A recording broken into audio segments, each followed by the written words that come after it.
नमस्कार दोस्तों। भारत में कुछ बड़ा होने वाला है। क्या होने वाला है? भारत में कुछ ऐसा घटने वाला है जिसकी उम्मीद हमें नहीं है। वो क्या है? भारत में ऐसा क्या हो रहा है जो तब उससे अलग हो जाएगा? जब मैं इसको देखता हूं तो सिर्फ एक ही चीज दिखती है। कहीं कुछ सुलग रहा, कहीं कुछ पकाया जा रहा है और कहीं कुछ ऐसा हो रहा है। इसके लिए एक तस्वीर देखना मुझे लगता है बेहद अच्छा रहे। यह तस्वीर है हेमंत सोरेन के हाथ की। हेमंत सोरेन जो जो झारखंड के मुख्यमंत्री हैं, उस समय उन्हें गिरफ्तार किया गया था। देश के इकलौते आदिवासी मुख्यमंत्री थे। उन्हें गिरफ्तार किया गया, झूठे मामले में गिरफ्तार किया गया। अदालत में एक एक सच सामने था, लेकिन अदालत ने उन्हें ईडी की भी रिमांड पे भेजा, जुडिशियल रिमांड पर भी भेजा और वो 5 महीने जेल में गए। उस दौरान लोकसभा चुनाव निपट गया। उन्हें लोकसभा चुनाव में भी प्रचार करने के लिए जमानत नहीं दी गई, जैसी जमानत दिल्ली के मुख्यमंत्री अरविंद केजरीवाल को दी गई थी। खेल को समझ सकते हैं। तो बड़ा क्या होने वाला? तो बड़ा क्या होने वाला है वही मैं बताना चाहता। हिंडनबर्ग ने अपनी एक रिपोर्ट में कहा है कि भारत में कुछ बड़ा होने वाला है। यह वही हिंडनबर्ग है जिसने गौतम अडानी के सारे पापों का चिट्ठा खोल कर रख दिया था, जिसने बता दिया था कि कैसे नरेंद्र मोदी ही अडानी है और अडानी ही नरेंद्र मोदी है, और किस तरीके से उनके लिए काम होता है, कैसे उसमें चाइना कनेक्शन है, कैसे उसमें अमेरिका का कनेक्शन है और कैसे उसमें सऊदी अरेबिया के देशों का कनेक्शन। सब खोल के रख दिया था उसने। ब्रिटेन के एक बड़े अखबार फाइनेंशियल टाइम्स ने, एक्सप्रेस ने इसको लेकर के पूरी खबर प्रकाशित की थी और पूरा उन्होंने बताया था कैसे कैसे क्या गड़बड़। सरकार ने जांच करानी नहीं थी। सरकार ने कहा सेबी जांच करेगी, वही सेबी जिस पर आरोप था। तो मेरा कातिल ही मेरा मुंसिफ है, क्या मेरे हक में फैसला करेगा? बिल्कुल नहीं करेगा। तो होना ही नहीं था। उधर दूसरी तरफ जो एक्सपर्ट कमेटी बनाई गई, वो कमेटी बनाई गई जिन्हें सरकार ने यानी नरेंद्र मोदी ने प्रपोज किया। समझ सकते हैं क्या जांच होगी क्या नहीं होगी। बहरहाल ये सारी बातें आती और चली। हमें बड़ी उम्मीद थी कि डीवाई चंद्रचूड़ चीफ जस्टिस बने हैं, शायद वो कुछ गंभीर मसलों पर जो देश के लिए बड़े चुनिंदा और मुद्दे बने हुए थे मसले, उन पर कोई ऐतिहासिक फैसला दे। लेकिन उसमें भी हमें निराशा है। क्यों? क्योंकि सरकार भी मुतमईन थी कि कुछ उसके खिलाफ नहीं आने जा रहा है और अदालत भी जानती थी कि इस देश के लोग बैठ के सोशल मीडिया पे और दूसरी जगह बकबक कर सकते हैं, इससे ज्यादा इनमें हिम्मत नहीं। ये असल में जो इसका इतिहास है वो तो इन्हें बहुत दुखद स्थिति में ले जाता है। जी हां, शक आए, उन्होंने हम पर राज किया, हमारे साथ जो चाहा वो किया, हमारी बहन बेटियों माओ सबको शिकार बनाया। हूण आए, उन्होंने भी कमोवेश उसी तरीके से पूरा वो किया। इसी तरीके से तमाम दूसरे आए जिन्हें आर्यंस कहते हैं, वो आर्यंस आए, उन्होंने जो किया वो आर्यंस। उसके अलावा मुस्लिम आक्रांता आए, अंग्रेज आए, सब ने, यूरोपियंस आए और यूनानी आए, सारे आए, सब ने हमारा उपभोग किया, हमारी संपत्तियों का, क्योंकि वैसी कोई संपत्ति तो थी नहीं, तो हमारे यहां की प्राकृतिक संपदाओं को लूटा, हमारे यहां की महिलाओं को लूटा, और जो कुछ था वो लूटते रहे, हम लुटवाते रहे, हम विरोध नहीं कर सके। और नतीजा यही है कि आज सरकार को भी लगता है, चाहे नरेंद्र मोदी हो, चाहे इस देश की तमाम संवैधानिक संस्थाएं, उन्हें भी लगता है यहां कौन विरोध करेगा। आपने फ्रांस में विरोध देखा होगा, आपने जर्मनी में विरोध देखा होगा, आप ब्रिटेन में विरोध देख सकते हैं, आप अमेरिका में विरोध देख सकते हैं, आपने एक वक्त में चाइना में भी विरोध देखा है, और दुनिया के तमाम देशों में, इवन इजराइल में, इजराइल के नागरिकों को आपने देखा होगा कि उन्होंने कैसे सरकार को घेर लिया था, सड़क पर आ गए। लेकिन हिंदुस्तानी आएंगे क्या? लग रहा है नहीं।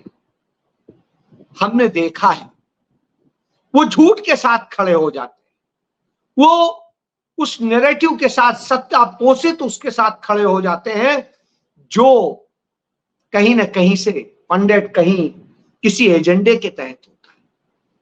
वो मुद्दे को लेके कभी नहीं खड़े हुए।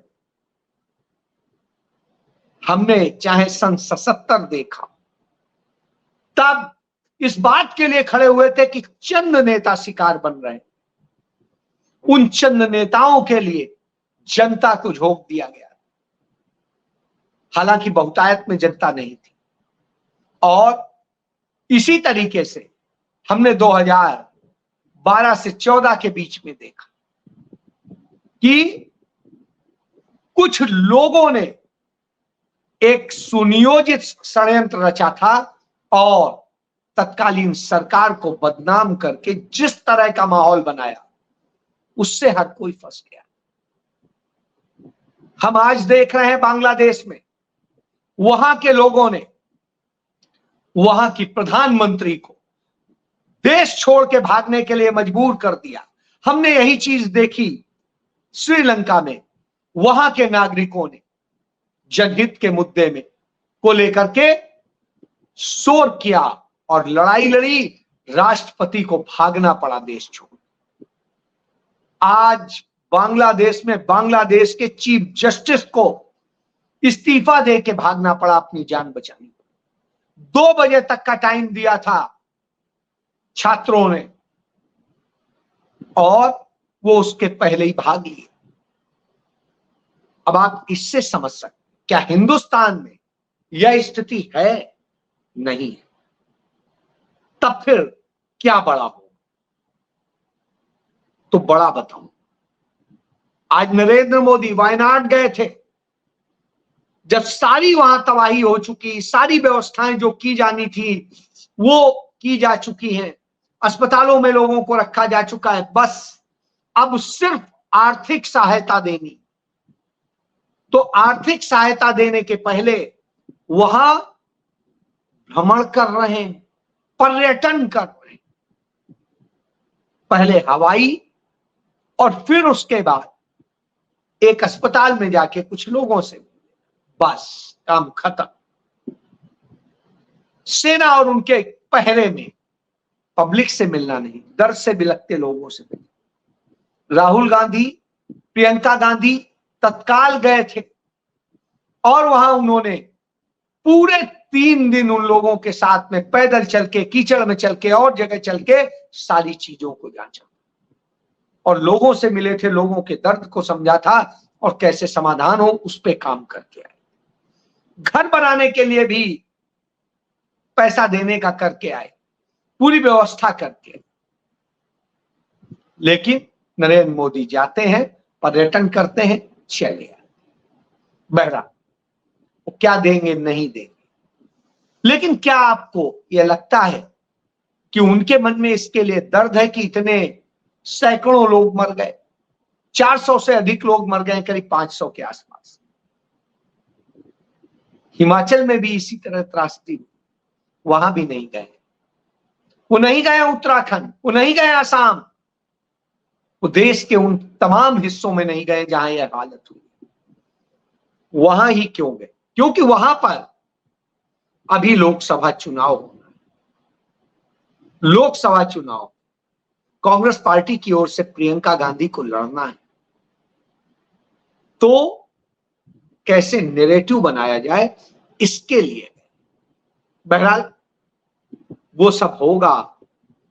अभी 4 राज्यों के विधानसभा चुनाव होने, इन सब के बीच में क्या ऐसा होगा कि जो एक आश्चर्यजनक, जी हां, वो है एक साजिश। वो साजिश रची जा रही है आरएसएस के द्वारा। आप सबको पता होगा, इस देश के 3 दर्जन स्कूल, जो सैनिक स्कूल कहेंगे, वो सैनिक स्कूल आरएसएस को सौंप दिए गए, नरेंद्र मोदी ने सौंपे। और वहां पर जो तैयार की जा रही है पौध, वो पौध वह है जो आगे जाकर के सेना का भगवाकरण करेगी। अब आप इसके आगे नहीं बताऊंगा, इसके आगे सिर्फ इतना कहूंगा, बाकी क्या क्या किया जा रहा है यह जाके सेना के भीतर पता कीजिए क्या क्या चल रहा है। लेकिन दूसरी तरफ एक और खेल चल रहा है कि कैसे नेता प्रतिपक्ष राहुल गांधी को हिंदुस्तान का नागरिक होने की बजाय विदेशी नागरिक बनाया जाए, उन्हें कैसे एक फ्रॉड रचा जाए वैसे ही जैसे पहले रचे जाते रहे। और उसके लिए सुब्रमण्यम स्वामी को लगा दिया गया है। ये वही सुब्रमण्यम स्वामी है जिन्होंने नेशनल हेराल्ड का आरोप लगाया था, और आज तक एक भी आरोप कहीं पर सिद्ध नहीं है, कहीं पर कोई साबित नहीं हुआ है, कोई सबूत नहीं है। तो आप इससे समझ सकते हैं कि स्वामी क्या कर रहे हैं। स्वामी और आरएसएस के लोग मिलकर के एक रास्ता बना रहे हैं कि कैसे राहुल गांधी को बदनाम करना है, और उसके लिए पूरा खेल किया जा रहा है। ऐसे ये चिट्ठी है government of India, ministry of home affairs की, जो राहुल गांधी को लिखी गई है, जिसमें लिखा गया है कंप्लेंट रिगार्डिंग सिटीजनशिप। अब आप समझिए, और यह चिट्ठी 29 अप्रैल 2019 को भेजी गई थी। बावजूद इसके, इस चिट्ठी के बाद सारी जांच हो ली, सब में आ गया कि यह झूठा आरोप था। लेकिन सुप्रीम कोर्ट में एक केस फाइल किया जाता है कि राहुल गांधी लंदन, मतलब ब्रिटेन के सिटीजन है, और वो गलत तरीके से हिंदुस्तान में सांसद। बहरहाल सुप्रीम कोर्ट सारे तथ्यों को जांचता है और उसे खारिज कर देता है, कहता है ऐसी फालतू की मत लेके आया। तब एक दूसरा खेल उसी में ही आगे बढ़ाया जाता है। ये सब प्लॉट तैयार किए जा रहे हैं। राहुल गांधी ने जो कहा था कि ईडी और ये सारी चीजें कर सकती हैं, बिल्कुल ये सारी चीजें बनाई जा रही हैं जिससे विपक्ष का जो सबसे बड़ा चेहरा है उसे कैसे खत्म कर दिया जाए। तो उसके लिए ब्रिटेन में राहुल गांधी का नाम देते हुए, राहुल गांधी नहीं है ये, राहुल गांधी नहीं, इस तरीके से उनकी एक आईटीआर बनाई जाती है। आप समझ सकते हैं, आईटीआर वहां पर जो सिटीजन नहीं होता है उसकी भी होती है, लेकिन उसमें नेशनलिटी लिखी जाती है और राहुल गांधी की बर्थडे और सब कुछ लिखा जाता है। कंपनी के डायरेक्टर के तौर पे ये लिख करके इस तरह से खेल किया जाता है। ये वही है सुब्रमण्यम स्वामी जो इंदिरा जी के भी समय में जिन पर आया था, जिनके बारे में सारे सबूत आए थे कि सीआईए एजेंट के तौर पर काम कर रहे हैं और वो भारत में श्रीमती इंदिरा गांधी की सरकार गिराकर, क्योंकि श्रीमती इंदिरा गांधी ने अमेरिका को चुनौती दे दी थी, चुनौती कोई नहीं दे पाया था, और चुनौती दे करके बांग्लादेश अलग देश बना दिया था, पाकिस्तान के 2 टुकड़े कर दिए, उसके अलावा परमाणु परीक्षण कर लिया, तब ये उसके लिए काम कर रहे हैं। उसके बाद में फिर ये कुछ समय राजीव जी के साथ आए, हितैषी बनने की कोशिश की, और फिर राजीव जी के खिलाफ बोफोर्स के मामले का आरोप लेके आए। हालांकि वह भी आरोप झूठा साबित हुआ, इंदिरा जी पे लगा आरोप भी झूठा साबित हुआ, अदालतों में साबित हुआ। और उसके बाद में राजीव जी के जाने के बाद राजीव जी की जो हत्या हुई, वहां पर भी ये संदेह के घेरे में थे। और इसके बाद में ये कुछ वक्त शांत रहे, फिर इन्होंने वही खेल शुरू किया, और करते करते अब जो है राहुल गांधी के पीछे पड़े हुए हैं पिछले 15 साल से, और उस तरह से। और जब यह खेल चल रहे हो तो आप इसको समझ सकते हैं यह क्यों किया जा रहा है। यह इसलिए किया जा रहा है क्योंकि राहुल गांधी को इस तरीके से डेंट लगाया जाए कि उनकी क्रेडिबिलिटी खतरे में पड़ जाए, और जब एक बार क्रेडिबिलिटी खतरे में पड़ेगी तो उन पर एक्शन हो। झूठाई से आपको, जैसे मैं हेमंत सोरेन का दिखा चुका हूं कि 100% झूठा केस, यह बात कोर्ट ने कही कि मनगढ़ंत है, यह किसी की भी जमानत के उस पर कोर्ट ने कभी नहीं कहा है, और वो भी हाई कोर्ट ने यह बात कही है।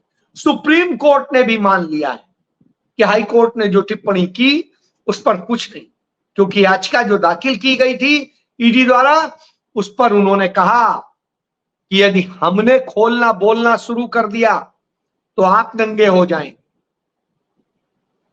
तो आप इससे समझ सकते हैं कि यह खेल हो रहा है।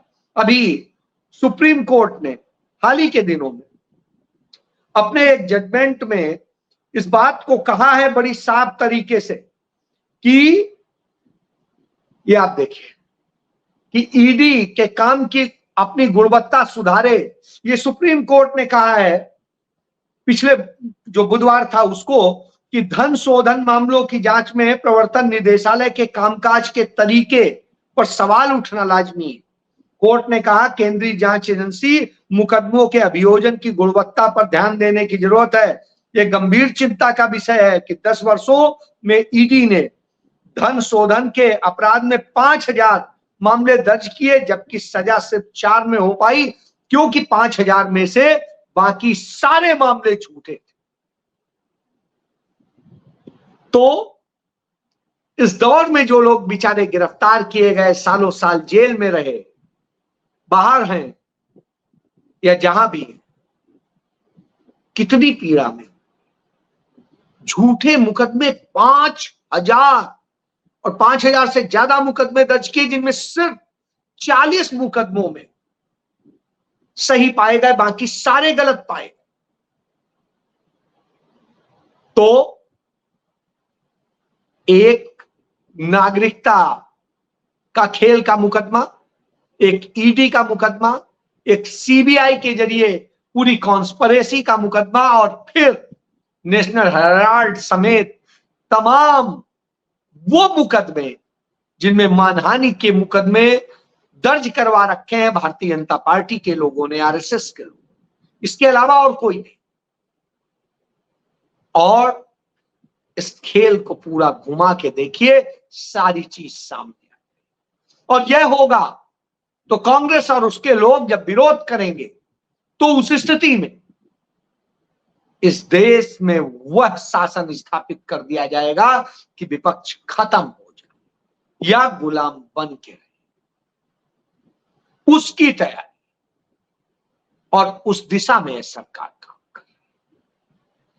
तो अब यह देखना होगा कि भारत के नागरिक अपने लोकतंत्र के लिए, अपनी आवाज के लिए।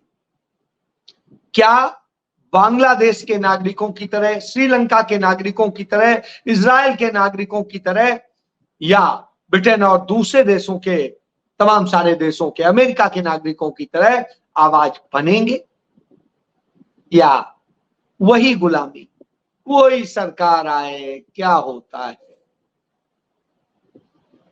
सब तो वही करते हैं, कैसे क्या होगा, कुछ नहीं सुधरने वाला, जो हो रहा है चलने दीजिए। कहानी छोटी सी बता के खत्म करता हूं। वो कि एक गांव में छोटा सा पुल था, उसे थोड़ा सही मरम्मत करा दी। राजा ने उस पर एक टैक्स वाले लगा दिए। राजा ने एक पेटी भी लगा दी कि किसी को शिकायत हो तो उसमें कहे। कोई शिकायत नहीं। फिर राजा ने जो है कर दिया कि सजा भी मिलेगी, किसी जूते मारे जाएंगे जो निकलेंगे वहां से, पैसा भी लिया जा रहा। कुछ नहीं देखा, कुछ नहीं। एक दिन राजा को उसमें एक चिट्ठी मिली, उन्होंने देखा, खोल के पढ़ा। उसमें लिखा था उस बेचारे कि सर, यहां पर जूता मारने वाला सिर्फ एक है, इस कारण से बड़ी लंबी लाइन लग जाती है, तो हमें काम में जाने में देर हो जाती है, इसलिए थोड़ा जूता मारने वाले एक की बजाय 4 कर दिए जाए तो सब सुविधा हो जाए। अब आप समझिए, इस देश में टोल टैक्स के नाम पे लूट की जा रही है, तमाम टैक्सेस के नाम पे लूट की जा रही है। आपको हर तरह से लूटा जा रहा है, हर तरह से आपको खून की तरह से निचोड़ा जा रहा है, और वो अदानी अंबानी जैसे तमाम सारे पूंजीपतियों को दे दिया जा रहा है। कमा के आप दे रहे हैं और लूट वो रहे, संपत्तियों के मालिक वो बन रहे हैं। लेकिन आप क्या कर सकते, इसलिए आपकी है। तो क्या आप लड़ने को तैयार होंगे या वही कायरता दिखाएंगे? जय